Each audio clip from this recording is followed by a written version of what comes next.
Hello, Business Law 1. This is our review for Chapter 22 over Employment Law. This is our last chapter review before our final exam coming up on May 4th over Chapters 14, 15, 16, 21, and 22. That'll be on May 4th. That's Star Wars Day. May the 4th be with you.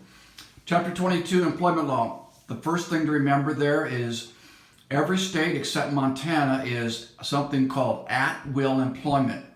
What does that mean? It means you can be terminated by your employer at any time for any reason. They don't even need to give you a reason. All states follow this except Montana, so Nebraska does too. There are 4 exceptions to this, and that is if your employment is terminated violates a law, such as discrimination law. If your termination violates an employment contract. Third exception would be if your employer commits a tort against you, such as fraud or defamation. And then finally, there's kind of a general exception for public policy. This would be like they can't fire you because you serve on a jury. Okay? A lot of Chapter 2 is going through federal laws, and there's a few federal laws that I want you to know. One very important law is called the Fair Labor Standards Act.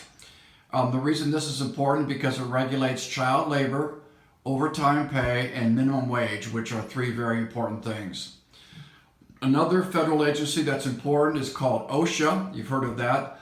That stands for Occupational Safety Health Act, OSHA, Occupational Safety and Health Act. Next section they talk about is workers' compensation. The 2 main things to remember about workers' compensation is that, first of all, you have to be an employee, not an independent contractor, not an owner or manager. And number 2, your injury or illness must arise out of your employment, not something you did at home or, say, playing golf. It has to be out of employment. Another area of law that people hear a lot about is Social Security.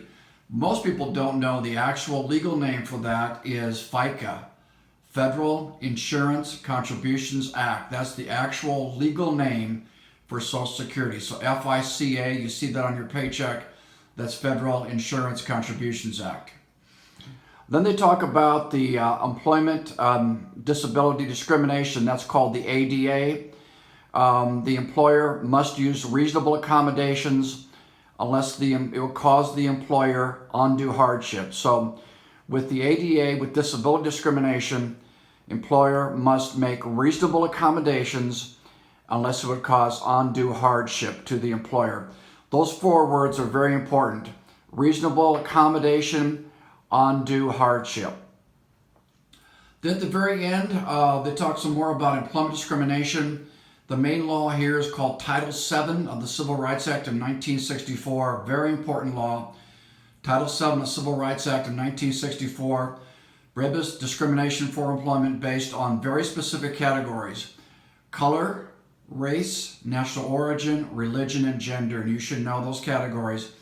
Again, they cannot discriminate against you in employment based on your color, your race, your national origin, religion, and your gender. Now, the employer does have some defenses if they're being charged with employment discrimination. First one, they can just say no discrimination. For example, I fired that person because they were a bad worker, not because of any other reason. Another employer defense would be business necessity. These are things like tests or education requirements that are related to employment. Like you have to have a master's degree to teach at Southeast Community College. That's a business necessity. The next one, which is kind of interesting, is called a BFOQ, Bona Fide Occupational Qualification. This is a job characteristic that's essential to the job. So like sometimes you have to be a woman to be a female fashion model. You have to be a Catholic to be a priest. You have to be Jewish to be a rabbi. Those are all BFOQs.